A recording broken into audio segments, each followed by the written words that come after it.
Hello guys! Welcome back to my channel, Grow with Lynn. Ito na yung kay Succulent de Amore na si Murasaki guys. Okay na siya, parang stable na siya. May nahulog sa kanya na dahon, konti lang naman, mga mashi.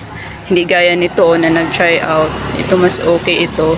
Yung mga nahulog, ano yun siya, sira na siya na dahon. Tapos ito na yung mga naitanim ko. Ilan ko ba naitanim? Nakalimutan ko. Ito galing kay Succulent de Amore din. At saka si Beyonce kahapon na naripat ko. Tapos si Habit, ayun. Kailangan ko na talaga mag-spray ng fungicide. Kailangan ko na itanim ngayon yung mga galing kay Succulent de Amore para makapag-spray na ako bukas or the next day. Yun. Ito yung binihead ko na bekya. Meron na siyang roots. Nakalimutan ko pala siyang tanggalan ng maraming dahon dyan para may space para sa roots. Pero, okay lang kasi meron namang lumabas din na roots. Ayan siya. Buhay na siya. Hindi ko pa siya itanim. Hayaan ko muna. Dyan. Pangalawa na to dito na nakalagay na plant. Yung isa tinanim ko na si Ametorum. Nagkaugat din siya dito. So, ito din siya. Nagkaugat din. Baka okay yung area na to. Lagyan ng mga try ko next time na pag magbehead, dyan ko ilagay. Ito na yung galing kay Succulent de Amore. Ayan yung si Marine na variegated. At saka si variegated Mendoza. At saka si Tinkerbell. Nakalimutan ko pala guys. Dapat pala itinabi ko ito doon sa Tinkerbell na galing kay Kiss Cacti. Yun, nakalimutan ko. So, ang gagawin ko, uproot yun, tapos ilagay sa mas malaking pot. Katabi na nito. Tapos, ito na yung si Super Bomb na nasira. Ayan, may dahon pa naman ito. Baka mabuhay pa siya. Tapos, si Bill Gates. Ayan, okay pa rin siya. Medyo dehydrated. Pag dehydrated siya, guys, mas lalong lumalalim ito. Yung parang hati niya dyan. Ito na yung Tesla na 3 heads. Ayan, pinaghiwalay ko na sila. At ito parang may pausbong din na head dyan. Tingnan natin yung likod. Okay naman pala. May baby pala to. Ayan. Oh, hindi na may roots na siya. Tapos, hindi na nagtuloy yung kanilang mashi. Kasi nagmashi to guys. Ayan. Wala pang roots. So, ito naman yung nangyari sa variegated beers po. Ayan, hindi ko alam kung mabuhay pa ba siya. Pero try ko pa rin na itanim. At saka si Garnet Lotus. Sorry na, ang tagal mong naitanim. May roots na rin naman siya.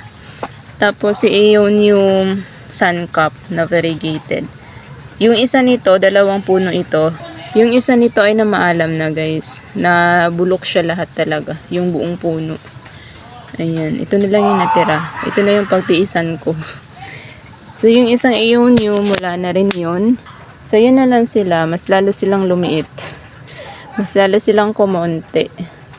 Ayan, nagsimula na akong Ayan na guys, tanim ko na yung mga plants lahat na galing kayo sa Succulent de Amore. At dyan ko nilagay si Propeller.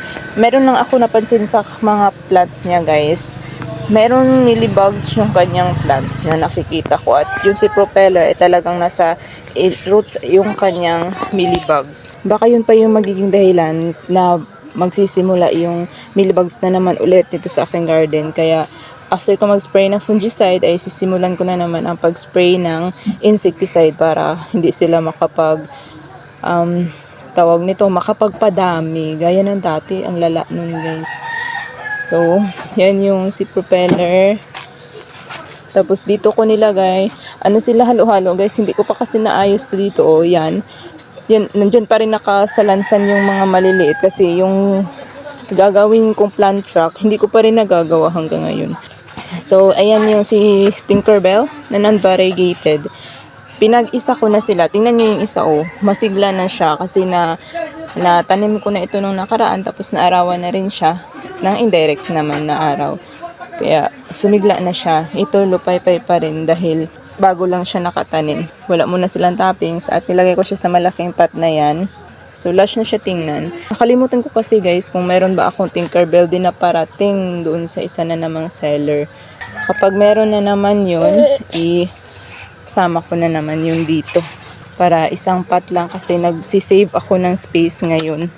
At nandyan naman yung si Marinade na variegated at saka si variegated Mendoza guys. Ayan, dito yung Mendoza. Hinang ko sila kasi may tendency 'di ba na mag-trail yung ating mga Mendoza at saka Marinade. So, dyan ko na nilagay sa recycled pot na yan. Kahati noong pot na pinagtangmanan ko ng aking Purple Delight. So, ayan sila. Masigla na to sila guys. Na nakaramdam ng init. Tapos naitanim sa lupa. Sumigla na sila. Ayan. Ito yung kay Ma'am Succulent de Amore na marinade. Tapos, yan, marinade na galing kay Kiss Cacti. Ang ganda.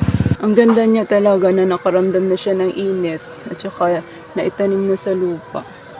So yan, sana hindi sila mamaalam. Nakalagay lang siya dito sa ilalim ng guyabano guys para hindi agad ma-dry yung kanilang stem. Kasi yun yung sakit ng aking marinade dito kaya hindi nabubuhay. Nasasaktan siguro sila sa tindi ng init. Tingnan nyo yung si Bearspaw na variegated guys. Ganyan na lang yung natira talaga sa kanya. Konti na lang talaga yung kanyang dahon. Kawawa nga siya guys eh. At saka yun si Suncup na variegated. Nagsisimula na namang maglagas yung kanyang dahon guys. Hindi pa ako sure kung mabuhay ko ba siya talaga. Yan eh. Wala na. Parang mahirapan na ako magpa-recover sa kanya din. Ang daming itim sa kanyang dahon. Ayan, pati itong rosette, itim na rin siya. Hinahanap ko si Mardi Gras. Mardi Gras or Mardi Gras. Hinahanap ko siya guys, hindi ko siya makita. Hindi ko yun naitanim guys eh. Baka nahulog kasi. Ewan ko nasaan na yun. Saan ko na nilagay. Nawala bigla. Siguro naman buhay pa yun siya. Dito ko kasi nilagay yung banda. Tapos nawala na dito. Ewan. Tapos yung natira sa Super Balm, dito ko nilagay kasama ng mga luma kong Super Balm. Ayan. Meron pa rin naman siyang dahon, tapos wala siyang roots pa. So, sana makasurvive siya dito. At magpakabait siya sa akin. Ayan naman si Tesla, guys. Ayan. Medyo green talaga yung gitna niya. So, ang ganda nilang tingnan dyan, oh. Inihang ko pala sila dyan guys. Ayan, nakasabit sila dahil kinulang ako sa space. Hindi pa maayos yung area kaya magulo. Kaya sinicure ko siya na isabit na dito para hindi siya magagalaw. Ayan, ang ganda. Sana mag-survive. Diyan naman si Bill Gates. Natatamaan sila dito ng ayan, Series Gray at saka si Garnet Lotus. Ayan, natatamaan sila dito ng direct afternoon sun. Ang ganda din ni Bill Gates guys.